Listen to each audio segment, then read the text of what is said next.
Hi, this is Sandy, and this is Sandy's History. Today we're going to be talking about America at war, particularly focusing on the lessons. What did we learn? What could we learn? What should we learn but perhaps did not learn? We'll start off chronologically with World War I.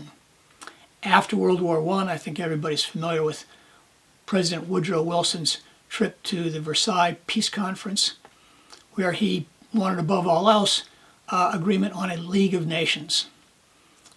He gave in to the demands of France and England, who wanted a much more harsh set of penalties on the defeated Germany. Germany was required to sign a statement admitting their war guilt, their guilt for starting the war, and also promised to pay reparations to England and France for the destruction of World War I. Well, I think, as everybody knows now, these provisions helped to fuel resentment in Germany, particularly during the years of the Great Depression, which led to the rise of Nazism, the rise of Adolf Hitler, the Holocaust, and World War II.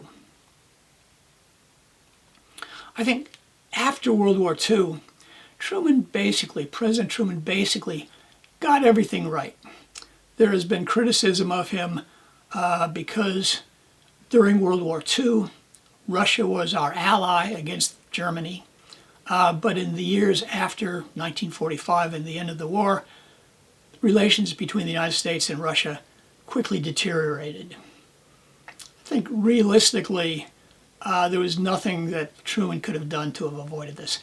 Stalin, the head of the Soviet Union, was a pretty nasty guy, responsible for the deaths in the Soviet Union, Russia, USSR, of millions of people, largely due to his poor economic policies.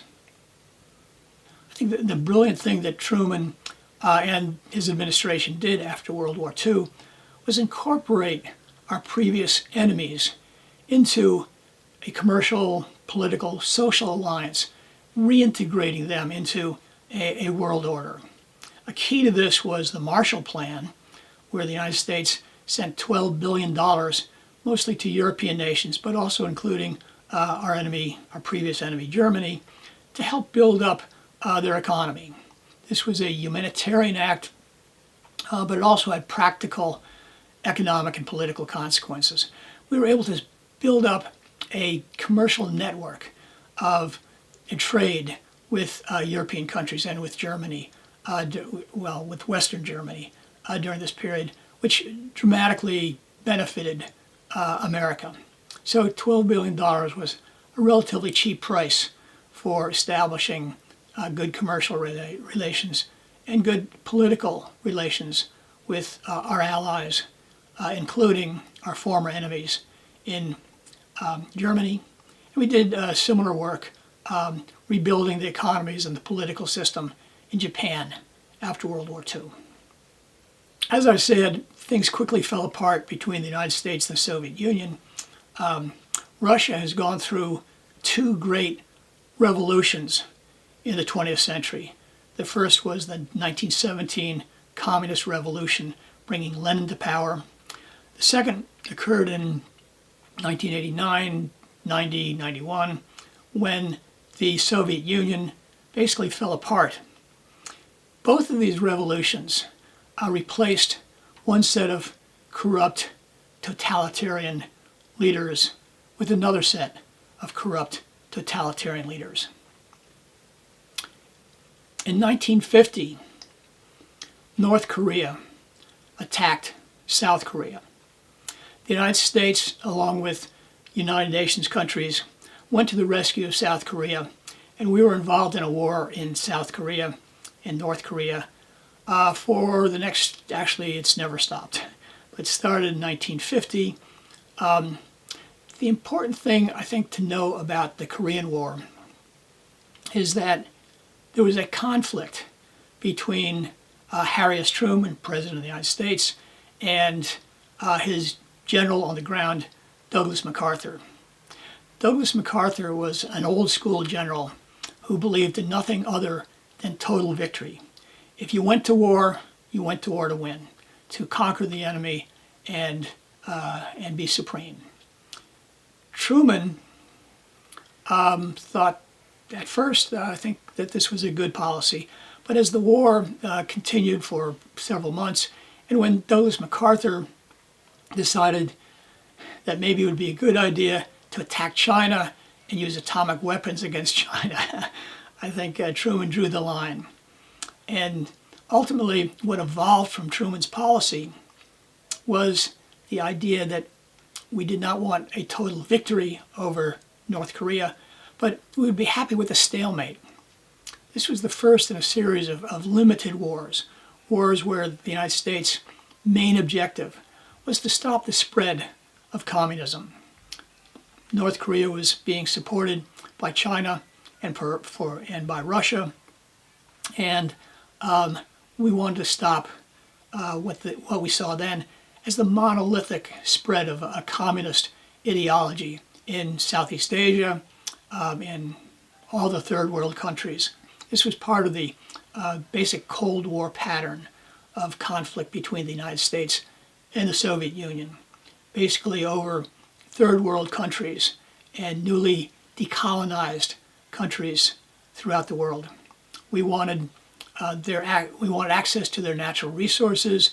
We wanted to use them as markets, and a large part of our effort was based upon the idea that we were a democratic, freedom-loving society, as opposed to the communist totalitarian system, the command economy of the Soviet Union.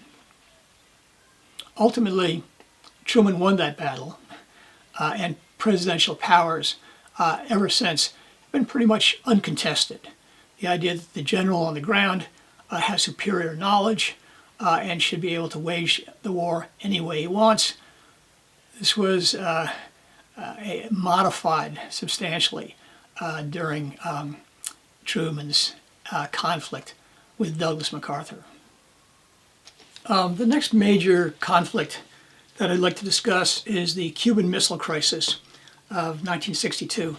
And I think by now you all have read Robert F. Kennedy's book, 13 Days, in which he describes the decision-making process, what was going on in the White House during the 13 critical days of the Cuban Missile Crisis. Immediately, or almost immediately, after finding out that the Soviet Union had been supplying missiles to Cuba, which could attack the United States, Kennedy, Robert F., and John F. Put together a committee called the ExComm, the Executive Committee of some of the brightest minds in Washington at the time. And they had a system of discussion and debate, which I think it's very profitable to look at. There were two sides, two major factions within ExComm. One wanted a quick, decisive military attack, a surgical strike against the bases. The other side called for negotiation and tried to find a diplomatic solution. And there were good arguments on both sides, but I think what was important was that both sides had an opportunity to express their points of view. And I think very interestingly, each side wrote up position papers and they exchanged position papers. They discussed things fully. Meanwhile, the Kennedys were contacting members of Congress, our allies in Latin America, around the world. We went to the United Nations, all this time collecting as much information from knowledgeable people in foreign affairs. So I think what emerged from this debate, this open debate where all points of view were heard and respected, was ultimately a policy, as we know, of a quarantining of Cuba and the continual search and ultimately successful search for a diplomatic solution. I think some of the elements of this process are very important. At all times, I think the Kennedys, again, stressed open debate, thinking that the best ideas, the best solution would come about through a group process, particularly listening to experts. Beyond that, the Kennedys put together what I call their ducks in a row. And they lined up all their allies in the UN and throughout the world, in the press and in Congress, building a consensus around the need for action. The Kennedys were always concerned about the consequences of their acts. And I think this is critical to understanding the Cold War. Both the United States and the Soviet Union had massive stockpiles of armaments. At any time, some kind of conflict like that in Cuba or any other place could ignite a atomic war in which there would be no victors. All you would be able to hear after a war of that kind would be crickets. So the Kennedys were always thinking 1, 2, 3 steps ahead, as in a chess game. What's going to happen if we do this? What will they do? What will the opponent do? And I think another thing that the Kennedys were very good at was trying to imagine the world through Nikita Khrushchev, his eyes, the head of the Soviet Union at the time. And they particularly wanted to avoid backing him into a corner where just their male testosterone would lead them to increasingly escalating the conflict. So the Kennedys adopted a policy of slowly trying to find a diplomatic solution.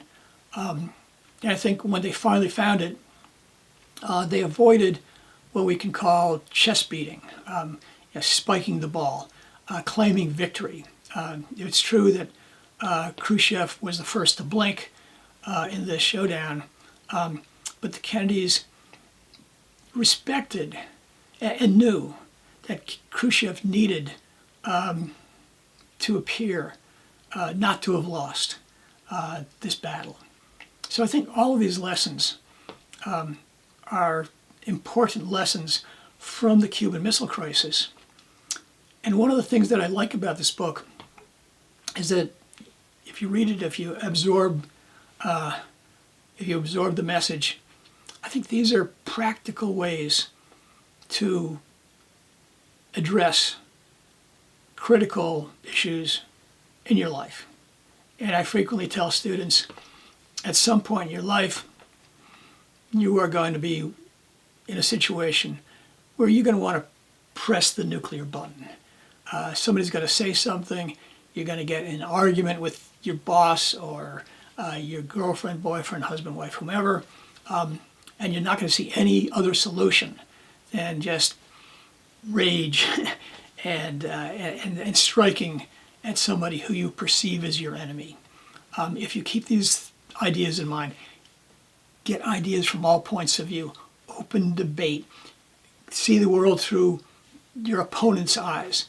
Don't see him as an enemy, but see him as somebody, him or her, as somebody who is also trying to work through and find a solution. Once you say that somebody is evil, once you say that somebody is irrational, you've lost the battle. There's nothing you can do with an irrational person but try to strike out. Assume they are rational and avoid backing him, her into a corner. Give him or her a face-saving outlet. These are lessons that can be very valuable in everybody's life.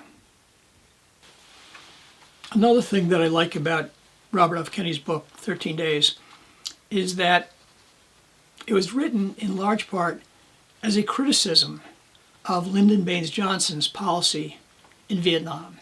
So ostensibly, it's a discussion of the Cuban Missile Crisis in 1962, but as Robert F. Kennedy wrote it, I think he was thinking about contesting Lyndon Johnson for the presidency in 1968.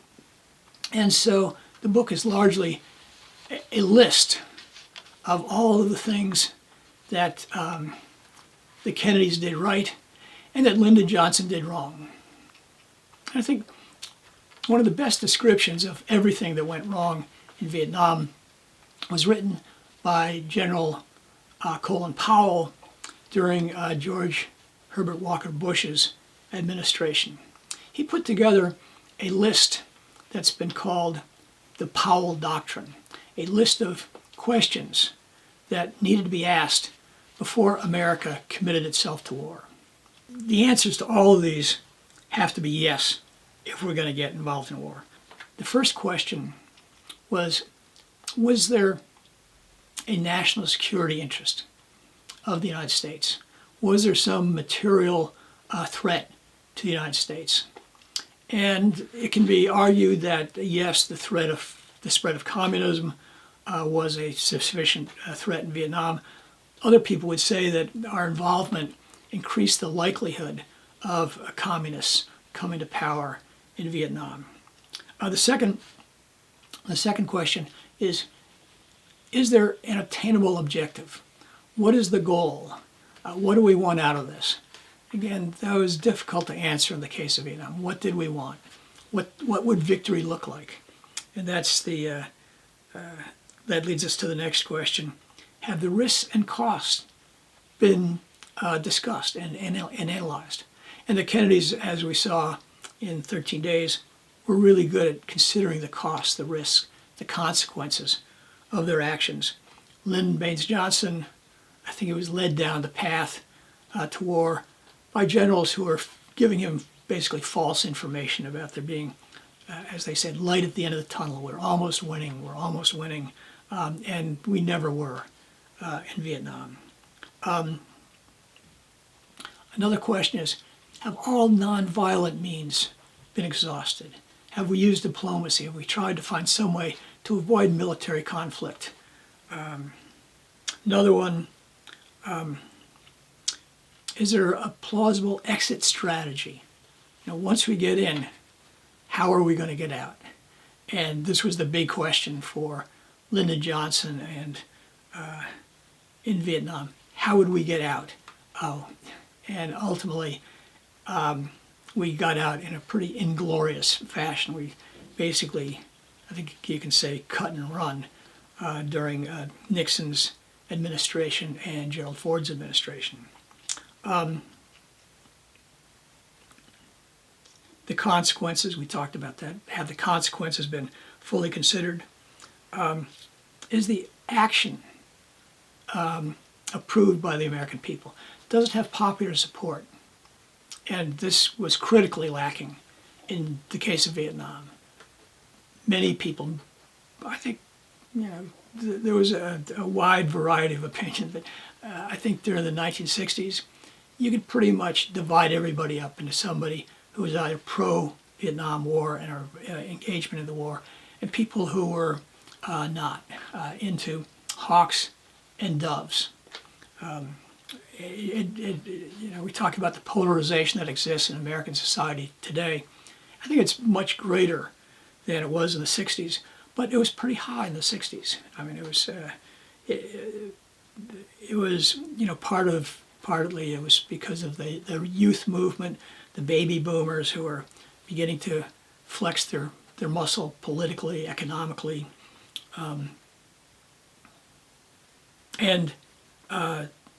Number 8 on Powell's list, do we have broad international support?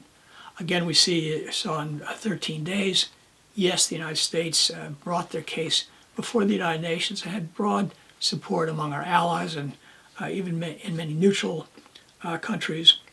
But we had almost no support from our closest allies in the case of Vietnam.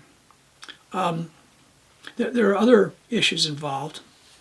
Colin Powell recommended that if we do go to war, it should be decisive. We should go in with overwhelming force. And I think this is something that Douglas MacArthur would agree with. We should go in with overwhelming force and suppress the enemy very quickly for a couple of reasons. Economically, that's a good idea. It saved lives, and I think America has always liked the idea of quick wars. Go in, get the job accomplished, and get out. Now, the war in Vietnam has sometimes been called a proxy war. Sometimes the major combatants were not Russia and the United States, but the North Vietnamese and the South Vietnamese, both of whom were being supported by their larger allies. So North Vietnam was being supported by China and by Russia with economic aid, with military hardware. The United States was supporting South Vietnam, particularly in the latter years of the war, economically, militarily. But both the United States and the Soviet Union and China wanted to avoid direct conflict, which could possibly escalate. The result of this was a long, ongoing war with seemingly no end, as both the United States and Russia and China poured supplies into their allies. Now, this proxy war had dramatic consequences for both the United States and the Soviet Union particularly. In the United States, it helped to discredit Lyndon Baines Johnson's whole administration. I think really brought an end to his Great Society programs, his war on poverty particularly. And so this liberal period throughout the 60s pretty much came to an end with the failure of Lyndon Johnson's war in Vietnam and with the subsequent election of Richard Nixon in 1968. There were also dramatic consequences in the Soviet Union. The Soviet Union got involved in a proxy war in Afghanistan. Oftentimes, Afghanistan is said to be Russia's Vietnam. In both cases, a small country which had larger allies fueling them with economic aid, with military support. And Afghanistan has sometimes been said to be the quicksand of larger nations. One nation after another, from Great Britain all the way up to the present, has floundered in wars, unwinnable wars in Afghanistan. And such was the case with the Soviet Union. The United States spent millions of dollars supporting groups like the Mujahideen in Afghanistan, groups who would later turn into our enemies, particularly in 9/11, 2001. But we supported the Mujahideen throughout the 70s, the 80s, and beyond. And this is one of the reasons for the decline of Soviet power and the Soviet economy. It's said that this is one of the many stepping stones that would ultimately bring about the collapse of the Soviet Union. Now, when we talk about the collapse of the Soviet Union and the end of the Cold War, many people say that this was the result of Ronald Reagan's policies. Ronald Reagan had economic policies, sometimes called Reaganomics, that called for traditional conservative ideas of cutting spending, cutting taxes, cutting the national debt, very traditional conservative ideas. But he also believed in spending large amounts of money on military hardware. And particularly one of his pet ideas was something that became known as Star Wars. The official title is the Strategic Defense Initiative. But this was a massive program of spending to build, we're not quite sure, but probably some kind of satellites with lasers that would shoot any kind of incoming missiles into the United States. Probably not a very practical plan. The United States spent billions of dollars on this. And many people say that it was this that led the Soviet Union to realize that they could not keep up economically and militarily with the United States, and that this action by Ronald Reagan caused the end of the Cold War and the decline of the Soviet Union. I think more reasonably, what happened was that the Soviet economy was already going down the tubes. The Soviet Union, I think, has always been able to fight above their weight. In other words, it never had the natural resources, and I think the strong middle-class economy that the United States has traditionally had. And ultimately, in an economic contest, the Soviet Union is a weak opponent to the United States. But they've been able to mark out their territory and be a fierce competitor on the world stage with the United States, which has had significant consequences to this day. So in 1985, Mikhail Gorbachev, came to power in the Soviet Union and realized that the command economy and the oppressive nature of the Soviet economy were doomed. And he instituted a series of policies called perestroika and glasnost. I love those words, perestroika and glasnost. Perestroika meaning restructuring. The whole political and economic system needed to be restructured to confront the challenges of a modern economy. And glasnost meaning transparency, openness. Gorbachev allowed critical voices to be heard. Newspapers in countries that had been dominated by the Soviet Union throughout the Cold War were now given more freedoms. This, I think we can imagine, sort of like the Soviet Union was a pressure cooker. And as soon as there was a chance for steam to escape, it could be uncontrolled. And I think it was Gorbachev's policies, much more than Reagan's policies, that ultimately led to the decline and the demise of the Soviet Union as one dominated country after another, Poland, Czechoslovakia, other places, gained their independence from the Soviet Union. So the Soviet Union, as we know it, the USSR, United Soviet Socialist Republics, came to an end in 1990. And now there's Russia and the Russian Federation, which has largely taken its place.